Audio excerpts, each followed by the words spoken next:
On July 1st, 2007, relatives mourned Ashraf Marwan, the son-in-law of Egyptian President Gamal Abdel Nasser. 4 days earlier, he mysteriously fell off the balcony of his luxury flat in London. Egypt's president at the time, Hosni Mubarak, couldn't attend the funeral as he was away at a summit, but he called Marwan a true patriot of the country. But privately, to many, Marwan was the greatest traitor in Egypt's modern history. Because for years, Ashraf Marwan was working for Mossad, Israel's elite intelligence agency. He wasn't just any agent, he was Mossad's most valuable source. In the face of a great catastrophe in 1973, his warning may have helped save Israel from defeat. Nasser never liked his son-in-law. Though Marwan's pedigree was solid, his father was a major general, his grandfather the chief of Egypt's Sharia courts, and he'd served as a chemist in the army, Nasser thought he was too opportunistic and loved luxury a little too much. Nasser's daughter Mona insisted, and they married in July 1966. Soon after, Marwan went to London for a master's in chemistry and slid into gambling debt so deep that a friend had to bail him out. Nasser was furious and yanked him back to Cairo and parked him in the president's office on the lowest salary under the watchful eye of his chief of staff, Sami Sharaf. For a man who craved wealth and status, it was humiliating. Was it Nasser's contempt that pushed him toward espionage, or was it the thrill of the game? Either way, on one of his short study trips back to London, Marwan stepped into a red telephone box and called the Israeli embassy. He was ready to spy. He couldn't get through on the first call. When he called again in late 1970, Major General Shmuel Eyal of the Israel Defense Forces picked up. Eyal insisted he come into the embassy for a chat, but Marwan refused. Their talk didn't go anywhere, but then chance intervened. When Eyal casually mentioned to 2 senior Mossad officers that an Arab by the name of Ashraf Marwan had volunteered his services, they were shocked. As detailed in The Angel, the Egyptian spy who saved Israel by author Yuri Bar-Joseph, Vardi, Goran, and the station chief all looked at one another. They knew the name well. Mossad had been keeping tabs on Nasser's son-in-law. They knew about the gambling, they knew he needed money, they knew he could be bought. Mossad arranged a first meeting at a London hotel. They sent their number 2 in the station, a fluent Arabic speaker known as Dubi. Dubi and Marwan clicked immediately. Marwan was charming and funny, and he didn't come empty-handed. He brought a top-secret memorandum laying out Egypt's entire military capabilities: units, locations, commanders, equipment, and readiness. Mossad gave him a code name, The Angel, after the 1960s TV series The Saint, which aired in Israel under that title. A man who was that close to Egypt's inner circle felt like an answer to Israel's prayers. By the time Marwan began spying for Mossad, Nasser was dead. Egypt's crushing defeat in the Six-Day War haunted him and worsened his already frail health. Israel had seized the West Bank from Jordan, the Gaza Strip and Sinai Peninsula from Egypt, and the Golan Heights from Syria in 6 days. After Nasser's death, Marwan quickly won over the new president, Anwar Sadat, once dismissed by Nasser as harmless. Sadat moved fast. In 1971, he purged Nasser's own guard, and Marwan rose to become Sadat's trusted advisor. Early in 1971, Cairo's aim was clear: to reclaim the Sinai Peninsula. But for the moment, Sadat didn't think his army was ready, and Marwan passed that judgment to his Mossad handler Dubi, reinforcing Israel's assumption that Egypt would hold off. Israeli leaders believed Egypt wouldn't dare attack until it had long-range fighter bombers to counter the IAF's F-4 Phantoms. Sadat had pinned his hopes on the MiG-23 jets, the hottest new long-range jets in the Soviet Air Force, but it hadn't yet entered mass production.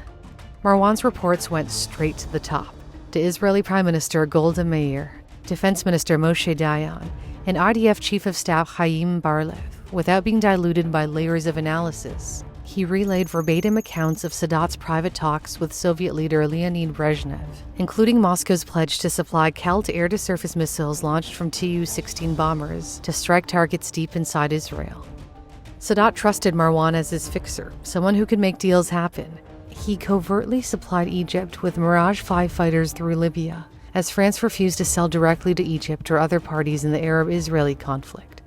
He cashed in on his access, pocketing kickbacks on state deals, with one importer thanking him after a Mercedes order with a $1 million check. Despite racking up a personal fortune, he still took $10,000 every time he met with Mossad, evidence that he wasn't in it just for the money, but the thrill. Egypt showed signs of preparing for war.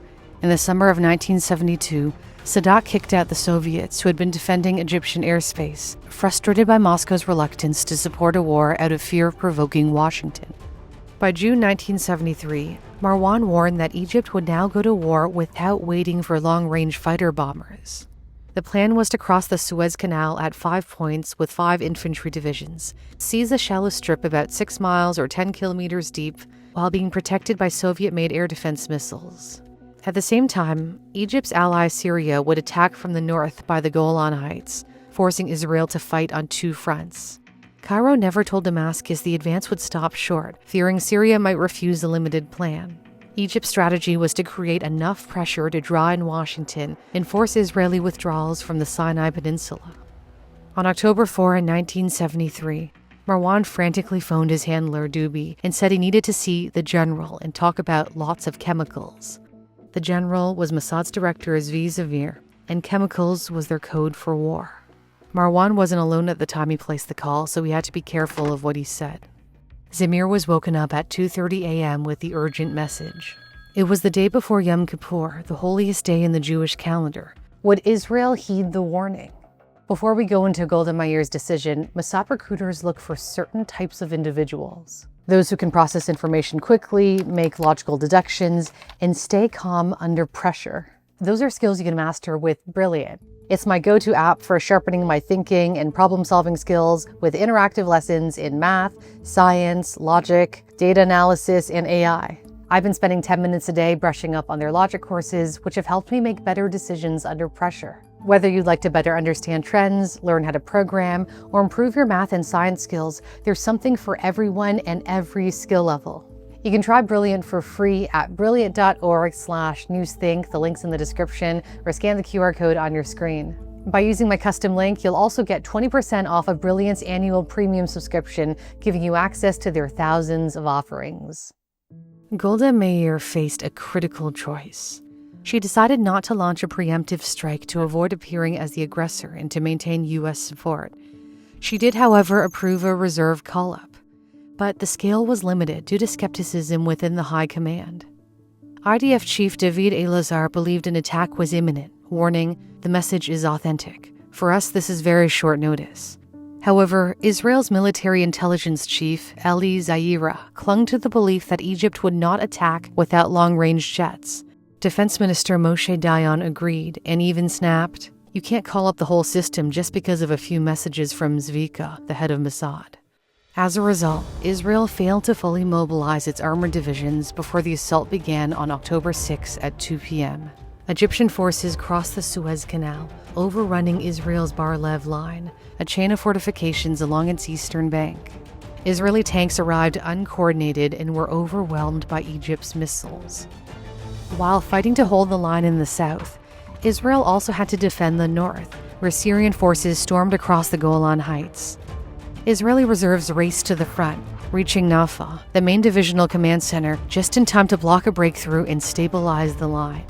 In the following days, Israeli counterattacks drove Syrian forces back beyond the Golan Heights, while in the south, after days of brutal fighting, Israel crossed the Suez Canal into Egyptian territory, encircling Egypt's Third Army. When the UN-backed ceasefire came into effect, Israel had lost a narrow strip of land on the east bank of the Suez Canal to Egypt, but gained territory west of the canal and deep beyond the Golan Heights. The war came at a terrible cost. Over 2,600 Israeli soldiers were killed. Egypt lost as many as 15,000 soldiers, and Syria around 3,000.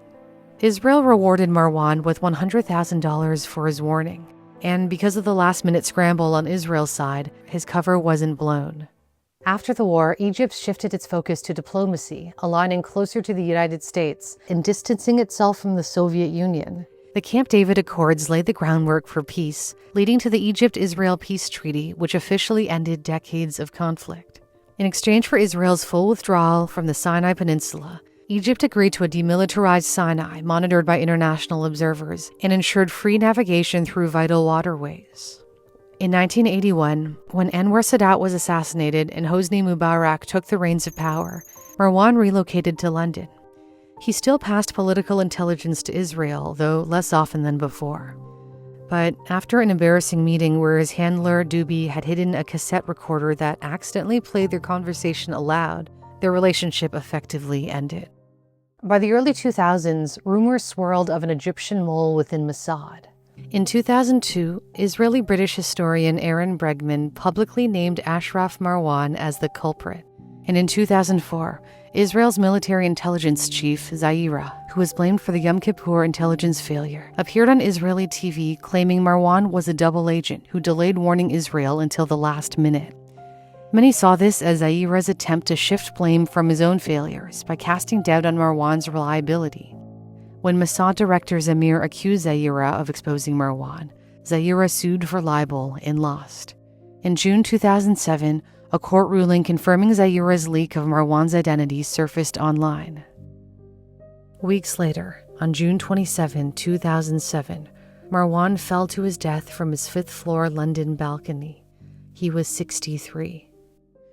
That day, Marwan was scheduled to attend a board meeting across the street for Ubichem, a small chemical company in which he was the majority shareholder. The company's CEO and a board member witnessed his final moments on the balcony.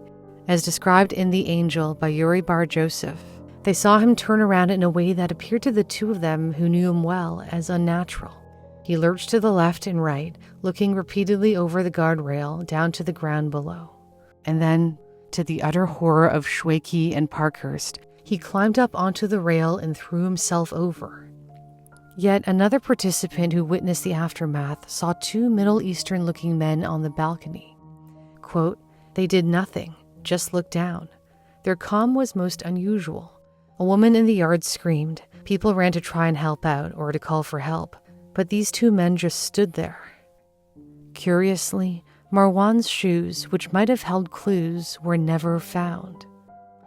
Scotland Yard could not confirm the presence of the two men on the balcony, leaving the case unresolved. Marwan's death spared Egypt the embarrassment of publicly acknowledging that President Nasser's son-in-law was an Israeli spy. Anwar Sadat's family did not attend his funeral, despite their close ties to Marwan, hinting at underlying tensions.